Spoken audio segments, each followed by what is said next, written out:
Salve, amigos! Chegando na área nesse dia triste para a torcida vascaína, que ontem mais uma vez foi obrigada a ver seu time ser eliminado precocemente em São Januário pela Copa do Brasil por um time que hoje ocupa a segunda divisão do futebol brasileiro. Infelizmente, a promessa do Abel Braga de que o torcedor do Vasco não iria mais sofrer não se concretizou. Mas antes da gente prosseguir, te faço aquele pedido de sempre, né? O seu like nesse vídeo, compartilhar esse trabalho e confirmar a sua inscrição no canal, caso ainda não tenha se associado a ele. Bom, nesse boletim de hoje, obviamente, vamos destacar aí o desastre do Vasco na Copa do Brasil, as explicações do Barbieri, as lições que ficam e projetar o duelo contra o Flamengo no próximo domingo, em meio a essa eliminação e que vale uma vaga para as finais do Carioca. Vou falar também de movimentações do mercado. Faltam 18 dias para o fim da janela de transferências e deu para se observar que o Vasco precisa mais do que nunca de reforços e mais peças de reposição. E mais nomes começam a entrar na mira do clube. Caso do atacante Eduardo Sacha e do volante colombiano Roman Campuzano. Vou atualizar a situação desses atletas, fique ligadinho até o final e vem comigo nessa. E depois de alguns vexames em edições passadas na Copa do Brasil, eis que o Vasco coleciona mais um, dessa vez contra o ABC em São Januário. Uma eliminação precoce e que vai custar caro ao Vasco nesta temporada. A Copa do Brasil, assim como o Brasileirão, era uma das meninas dos olhos da diretoria e da comissão técnica. Após virar SAF, a projeção era transformar a tormenta passada em alívio e competir em nível alto nesta competição neste ano. Mas ao que parece, só ficou nos planos.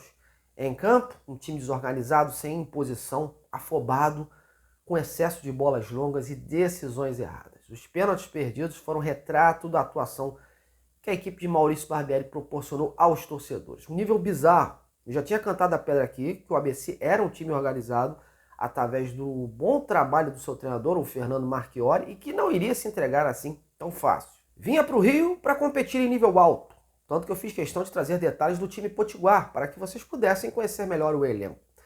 De qualquer forma, era a obrigação do Vasco vencer e se classificar. Não tem desculpa e justificativa plausível para esse vexame. O Vasco não jogou absolutamente nada. Vinha se caracterizando por ser uma equipe intensa, competitiva, agressiva e com muita entrega em campo. E ontem o que se viu foi o contrário, né? Um time dominado e sem qualquer reação e atitude. Quando tentou correr atrás, já era tarde e aí ficou naquela tática do abafa.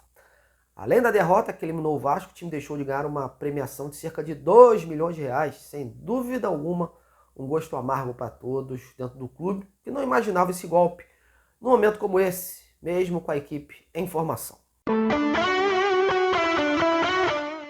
Mas e o Barbieri? O que ele tem a dizer sobre esse dia fatídico? Se é que tem justificativa para isso, né? E a desclassificação ainda vem num momento ruim, pois no próximo domingo o Vasco decide a vaga para as finais do Carioca contra o seu maior rival. Agora a comissão técnica e departamento de futebol tentam juntar os cacos para evitar mais uma eliminação na temporada de forma seguida. Vamos ouvir então o Barbieri, que ao que parece resolveu bater na tecla do processo de construção da equipe e do desgaste das últimas partidas. Se liga aí nas explicações do técnico e de sua projeção para o jogo contra o Flamengo. Olha, eu acho que o que eu consigo é te apontar fatores que, sem dúvida nenhuma, contribuíram para esse resultado, que é um resultado decepcionante para o torcedor, como é para nós também, sem dúvida nenhuma. Nós estamos frustrados. Eu só ia substituir isso da explicação, porque eu não vou te dar uma resposta simples para algo que não é simples. Não é segredo para ninguém que a gente não conseguiu fazer um grande jogo, nós não conseguimos criar como habitualmente a gente cria.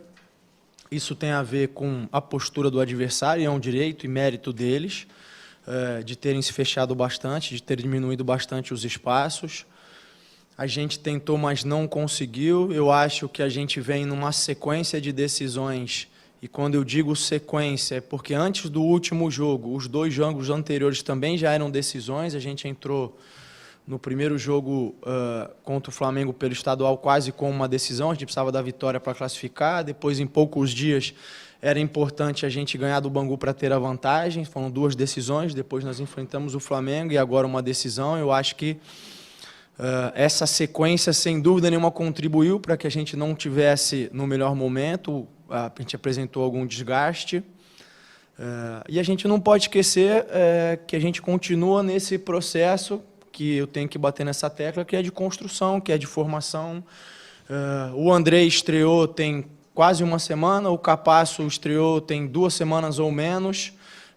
O Marlon iniciou um jogo agora pela primeira vez na temporada, o Luca voltando. São situações que não favorecem que a gente esteja no melhor momento, mas eram situações que a gente tinha que fazer, tinha que usar. Então a gente continua nesse processo, mas volto a repetir, sem dúvida nenhuma, a expectativa nossa como elenco, como grupo, também era maior do que o que se apresentou hoje, e a gente sai decepcionado, chateado, frustrado.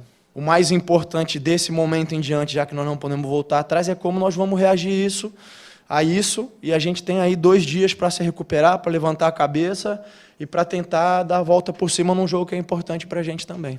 Agora, é difícil fazer disso uma avaliação para o jogo de domingo. O Flamengo é uma outra equipe, com uma outra característica, com uma outra dinâmica.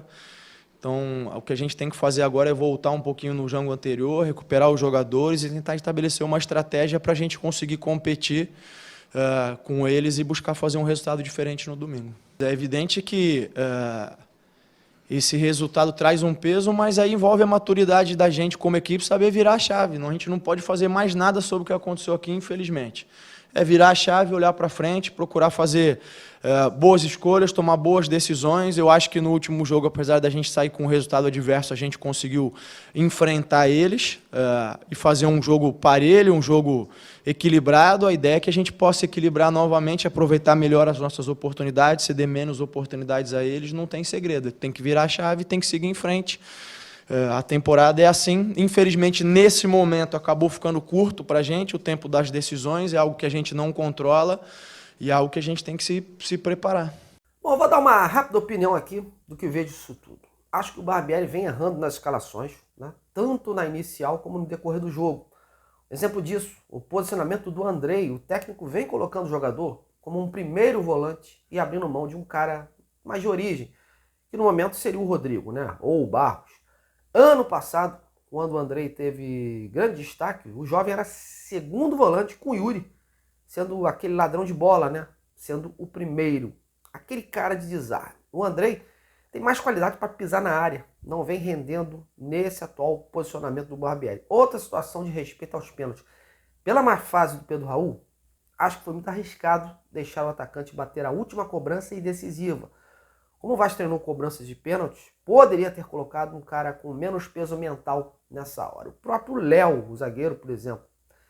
Em relação ao Orediano, o jogador ficou muito tempo fora. E, ao meu ver, entrar com ele no decorrer do jogo, tendo pouco treinamento, não foi uma decisão assim muito acertada. O próprio Figueiredo estaria em melhores condições do que ele, né? Inclusive nas cobranças alternadas, acabou tendo que cobrar e desperdiçando. Teria deixado o Orediano mais para frente. Tinha ali o Eric Marcos e outros jogadores que poderiam cobrar. O próprio Lucas Piton, que já participou no Corinthians de decisões parecidas. Em relação ao banco de reservas, eu venho batendo nessa tecla desde o início da temporada. Eu mesmo nas vitórias. O Vasco precisa de um banco que faça a diferença nesse tipo de jogo.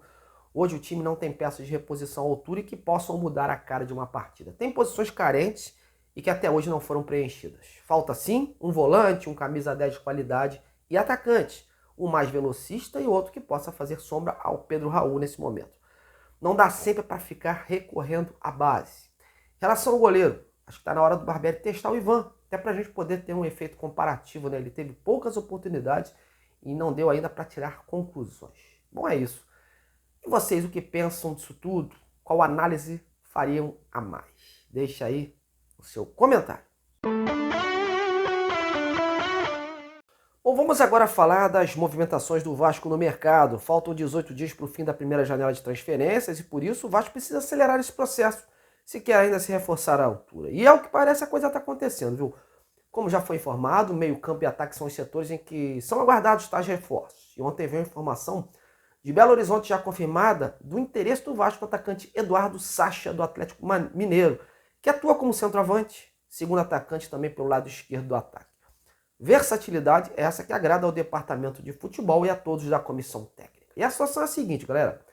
Assim como aconteceu nas outras negociações, o Vasco fez uma consulta junto ao Atlético, na figura do diretor Rodrigo Caetano, para saber as condições e valores. E paralelamente a isso, deve ter feito movimentações semelhantes com outros atletas dessa posição, principalmente do mercado sul-americano.